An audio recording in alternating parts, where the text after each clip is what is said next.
Saya mau bicara banyak perkara mengenai perkara-perkara yang nggak kelihatan. Kalau yang kelihatan kita bisa lihat semuanya dan kita bisa lebih mengerti. Tapi saya akan banyak bicara hari ini mengenai perkara-perkara yang tidak kelihatan. Sebab firman Tuhan berkata, yang tidak kelihatan itu kekal, yang kelihatan itu sementara. Jadi waktu saya bicara ini ataupun saudaraku sesudah bicara ini, saya mengajak saudara banyak kali melihat apa yang tidak dilihat mata, tetapi dilihat oleh mata rohani. Sebenarnya saya dengan saudara ini punya dua KTP. Satu namanya IKTP, warga negara NKRI.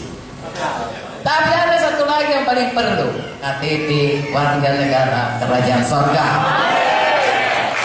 Itu capnya dengan darah Yesus. Haleluya. Panjarnya Roh Kudus. Punya darah Yesus, punya Roh Kudus. Saudaraku, jaminannya firman Tuhan. Itulah warga negara kita yang sesungguhnya, yang kekal. Makanya saya mau sampaikan firman Tuhan untuk memberikan cara pandang, perspektif yang benar untuk hidup ini. Apalagi sebagai hamba-hamba Tuhan, juga semua anak-anak Tuhan. Saudaraku, kalau kita belum selamat, kita tidak mengerti ini. Tapi sesudah kita selamat, firman Tuhan berkata, kalau sudah selamat, pikirkan perkara-perkara yang di atas. Dan kalau mau diberkati pun, cari dahulu kerajaan Allah dan kebenarannya. Sekaliannya ditambahkan kepadamu. Saya bacakanlah kembali. Ya, belum kita baca tadi. 2 Korintus 4 ayat 16. Kuat-kuat sama-sama kita membacanya. Sebab itu kami tidak tawar hati, tetapi meskipun manusia lahiriah kami semakin merosot, namun manusia batiniah kami dibaharui dari sehari ke hari.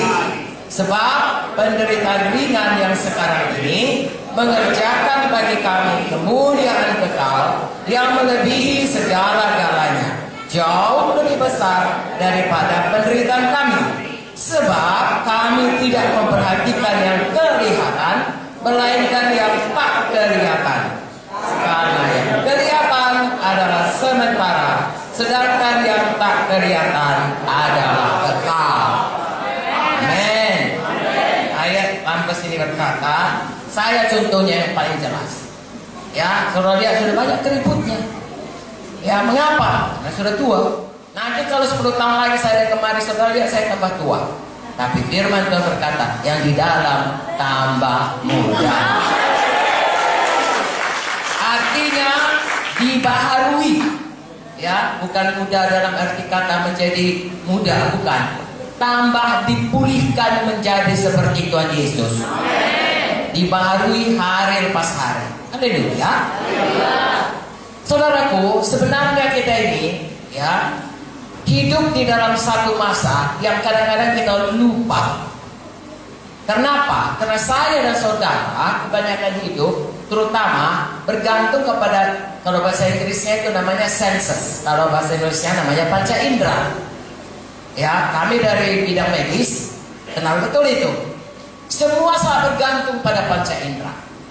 Kalau dia melihat suaminya tidak baik atau anaknya tidak baik, saudaraku, ya, atau dia saudaraku melihat ya, balasan ataupun laporan daripada rumah sakit, dia menderita kanker, ya, atau dia lihat saudaraku tabungannya sudah nol, utangnya masih banyak.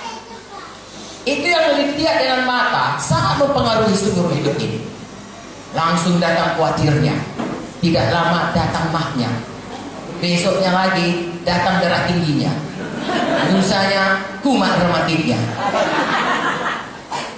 Jadi saudaraku, kalau kita manusia badan ini juga kali bergantung kepada panca indera. Sesudah lahir baru berubah. Amin. Haleluya. Firman Tuhan berkata, kita buka lagi Kolose 3. Mari kita baca Kolose 3 ayat 1. Karena itu, kalau kamu dibangkitkan bersama dengan Kristus, Carilah perkara yang di atas, di mana Kristus ada, duduk di sebelah kanan Allah. Pikirkanlah perkara yang di atas, bukan yang di bumi. Sebab kamu telah mati dan hidupmu tersembunyi bersama dengan Kristus di dalam Allah. Apabila Kristus yang adalah hidup kita menyatakan diri kelak, kamu pun akan menyatakan diri bersama Dia dalam kemuliaan. Amin. Pada waktu kita dibaptis, itu satu nazar atau satu, kalau orang Kristen tidak bersumpah, satu janji, satu proklamasi, satu pernyataan ya kepada Tuhan, kepada sesama anak Tuhan di gereja, karena kita lakukan itu di gereja, saudaraku. Artinya walaupun di sungai itu gereja yang membaptiskan kita, ya, dan kepada setan. Itulah isi dunia ini, ya. Satu Tuhan, satu setan, habis itu manusia.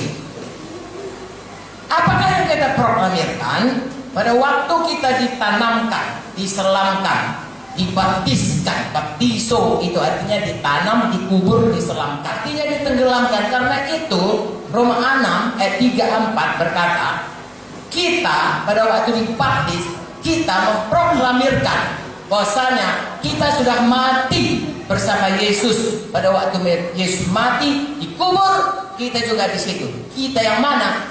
Manusia lama, yang dulu hidup dalam dosa, yang sebelum kita selamat, tertanamkan itu bersama dengan baptisan itu. Tidak mau lagi kita, jangan lagi bangkitkan saudaraku. Kalau sudah ditanam, ada orang lihat orang kalau mayat dibangkitkan lagi? Tidak saudaraku, kalau sudah ditanam ya sudah ditanam. Dan pada waktu kita bangkit, itu artinya kita proklamirkan, aku bukan yang dulu lagi, aku sudah kejadian baru, aku hidup dalam hidup yang baru di dalam Yesus. Haleluya. Makanya kalau pendeta mendoakan saudara waktu baptisan, kami membaptiskan saudara ke dalam kematiannya, ya, oleh karena dan dibangkitkan kemuliaan Bapa, saudara dibangkitkan pada satu hidup yang baru dalam Tuhan Yesus. Sebagaimana Kristus bangkit pada satu hidup yang baru, tubuh yang baru, tubuh yang mulia, kita pun bangkit kepada hidup yang baru. Sayang, jangan lagi hidup lama. Mari hidup baru. Dalam Alkitab ini banyak diterangkan apa itu hidup lama, apa itu baru. Dengan singkat saya katakan, hidup lama itu hamba dosa, hidup baru itu hamba Yesus. Haleluya.